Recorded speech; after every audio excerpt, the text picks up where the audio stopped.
Hey guys, let's see कि आज आपके पार्टनर की करंट एनर्जीज क्या है, वो आपके लिए क्या फील कर रहे हैं और आने वाले 24 घंटे में क्या कोई एक्शन लेंगे, यस और no. And one more thing, ये जो रीडिंग है ये 5 से 7 मिनट की रीडिंग्स होती हैं, शॉर्ट रीडिंग होती है। ये सबसे रेजोनेट हो ये कंपलसरी नहीं है। रोज़ मुझे सेम व्यक्ति की ही एनर्जी मिले ये भी कंपलसरी नहीं है। बस ये एक जेन्युइन रीडिंग है कि कुछ कार्ड्स अगले 24 घंटे के लिए आपके लिए क्या बता रहे हैं। आपसे 100% भी रेजोनेट हो सकती है और आपसे नहीं भी हो सकती। प्लीज़ इस रीडिंग को इसी तरीके से देखिए। आप बहुत इमोशनल होकर के लव रीडिंग्स को अगर टैरो के थ्रू देखना चाहेंगे तो मैं क्या, कोई भी टैरो रीडर आपकी कोई मदद नहीं कर सकता। ठीक है, ये मैं उन लोगों के लिए ख़ास तौर पे कह रही हूँ जो कमेंट सेक्शन में लिखते हैं कि आज आपकी रीडिंग हमसे रेजोनेट नहीं की, मैं अब आपका चैनल नहीं देखूँगी। आप बिल्कुल मत देखिए। मैं चाहती भी नहीं हूँ कि आप बिना फेथ के किसी चैनल को देखें, मेरे ही नहीं किसी भी चैनल को। जहाँ आपका फेथ सिस्टम वर्क करे वहाँ काम कीजिए, वही आप पे आपके लिए वर्क भी करेगा। टैरो टूल ही ऐसा है जो हम इंट्यूशन के बेसिस पे काम करवाते हैं। आप अगर टैरो रीडिंग्स देखते हैं, आपको पता है, आपसे कहा जाता है एक ग्रुप को चूज़ करो, यानी जो फेथ सिस्टम काम कर रहा है वही है आपकी गाइडलाइन। लेकिन मैं लव रीडिंग को टैरो टूल को यूज़ नहीं कर सकती, क्योंकि टैरो का टूल सिर्फ पार्टनर की फीलिंग्स बताने के लिए कोई टूल नहीं दिया गया था। ये आपकी ओवरऑल जर्नी, लाइफ को समझने के लिए टूल है। तो मैं इनका यूज़ वैसे ही करती हूँ। और ये जो रीडिंग्स हैं ये 5 से 7 मिनट की, बिकॉज मुझे काफ़ी लोग पूछते हैं, सिर्फ उनके लिए करती हूँ। लेकिन मैं गारंटी नहीं लेती कि ये रीडिंग आप सबसे रेजोनेट होगी। फाइन, लेट्स सी एक्वेरियस की आज के मैसेजेस क्या हैं। अगर आपको अपनी पर्सनल रीडिंग के बारे में बहुत बात करनी है, आपको एक्चुअल में गाइडेंस चाहिए, आप पर्सनल रीडिंग लो ना।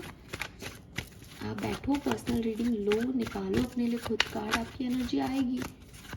बट इस तरीके से नहीं आएगी, आप परेशान खुद भी होंगे और हमें भी ऐसे कमेंट्स देख के अच्छा नहीं लगता। लेट्स सी एक्वेरियस, जिस भी पर्सन के बारे में आप सोच रहे हैं उनकी करंट एनर्जीज क्या है। Thank you. अरे बाप रे, ओके। लेट्स सी एक्वेरियस, आपकी करंट एनर्जीज क्या हैं।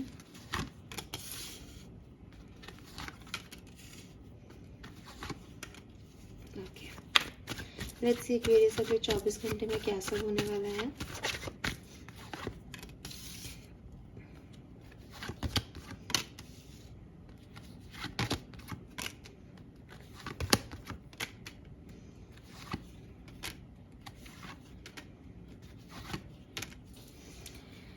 ओके सो बहुत पॉजिटिव एनर्जीज तो नहीं है यहाँ पे एक्वेरियस। लड़ाई झगड़े, अकेलापन, पीस को सर्च करना, ज़्यादा एक दूसरे से कम्युनिकेशन नहीं करना, ईगो, ये सारी प्रॉब्लम्स मुझे इस कनेक्शन में दिखती है और ब्लॉक भी दिखते हैं कोई लोग। तो अगर पार्टनर की एनर्जीज़ की बात करूँ तो विद दिस हर्मिट, वो काफ़ी सवालों के जवाब तलाश रहे हैं, खुद में मग्न है। आपके साथ अगर साथ में भी हैं तो एक ईगो बैटल चल रहा है उनका, बहुत खुश नहीं फील कर रहे आपके साथ।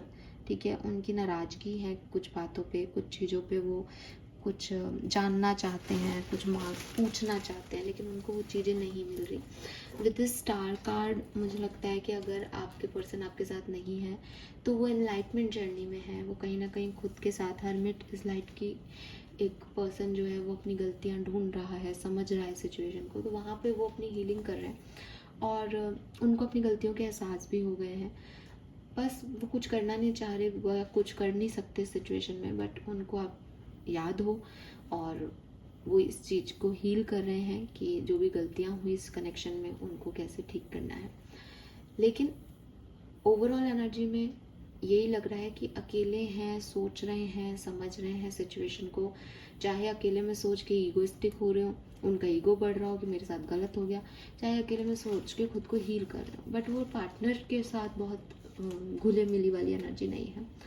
आपकी बात करती हूँ एक्वेरियस, तो क्लियरली आपका भी दिल दिमाग अलग अलग काम कर रहा है। थोड़े बहुत आर्ग्यूमेंट्स की वजह से आप बहुत परेशान हो, स्पेशली अगर आप सेपरेशन में हो तो इट सीम्स कि भाई कुछ पुरानी बातें आपको अभी भी याद आती है और वो आपको अच्छी नहीं लगती, आप वुंडेड हो कहीं ना कहीं, गिव अप नहीं करना चाहते इस कनेक्शन पे, लेकिन बार बार याद आता है तो कभी कभी माइंड नेगेटिव भी हो जाता है। बहुत कोशिश है आपकी कि चीज़ें ठीक हो, आप हील करना चाहते हो इन वुंड्स को, लेकिन शायद नुकसान बहुत ज़्यादा हुआ है जिसकी भरपाई इतनी आसानी से नहीं हो रही। टू ऑफ वॉन्ड से मुझे ऐसा लगता है कि अगर आप साथ में हो तो शायद आप एक्वेरियस आप ये सोचते हो कि हाँ यार मैं आगे बढ़ जाऊँ, ठीक है, इस कनेक्शन में आगे चले, कनेक्शन अच्छा लगे, हम कुछ नया करें, लेकिन आपके पार्टनर थोड़े से ईगोइस्टिक हो रहे हैं इस समय। अगले 24 घंटे में भी मुझे थोड़ी सी प्रॉब्लम ही लगती है। अगर आप साथ में हो अभी तो आप लोगों के कोई मिसअंडरस्टैंडिंग्स हैं आपके बीच में जो बढ़ सकती हैं अगले 24 घंटे में। ओवर थिंकिंग रह सकती है, रात को प्रॉपर नींद ना आए, ठीक है, डिस्टर्ब रहे माइंड, ऐसी वाली एनर्जी। 4 ऑफ सोर्ड्स कह रहा है कि शांति से दिन गुजर जाए शायद आप में से काफ़ी लोगों का। बहुत ज़्यादा ना तो कोई बात हो, ना बहुत ज़्यादा कोई रोमांटिक एनर्जी हो, ना कोई आर्ग्यूमेंट हो। 4 ऑफ सोर्ड्स रिलैक्सेशन का कार्ड है कि सबने अपना अपना टाइम ले रखा है, देखते हैं, सोचते हैं, करेंगे बात, और एक हेल्दी वे में जो है दिन गुजार दिया। बट रात को ओवर थिंकिंग चले शायद कुछ लोगों के लिए। अगर आप साथ में नहीं हो, एक्शन आता हुआ नहीं दिखता, कुछ कन्फ्यूज़न है यहाँ पे, और अभी हीलिंग चल रही है। जब हीलिंग चलती है तो एक्शंस वैसे भी नहीं लिए जाते, बिकॉज अभी चीज़ों को समझा ही जा रहा है कि क्या सही है क्या गलत। और ब्लॉक एनर्जी है तो तुरंत एक्शन आ भी नहीं सकते, ठीक है। सो ब्लॉकेज है अभी, ऑब्स्टिकल्स हैं इस रिलेशनशिप में। तो आने वाले 24 घंटे में मुझे कोई एक्शन यहाँ पे आपके लिए नहीं दिखता फ्रेंकली, ठीक है। क्वीन ऑफ कप से सेल्फ लव सेल्फ हीलिंग वाली जर्नी चल रही है। आप में से काफ़ी लोग जो है ग्रेटिट्यूड जर्नल लिख रहे हो या सेल्फ लव प्रैक्टिस कर रहे हो, ऐसी एनर्जीज हैं। आपके पार्टनर भी कर रहे हो सकते हैं। This is all for you. Thank you so much reading को देखने के लिए। चैनल को लाइक और सब्सक्राइब कीजिएगा। Bye bye.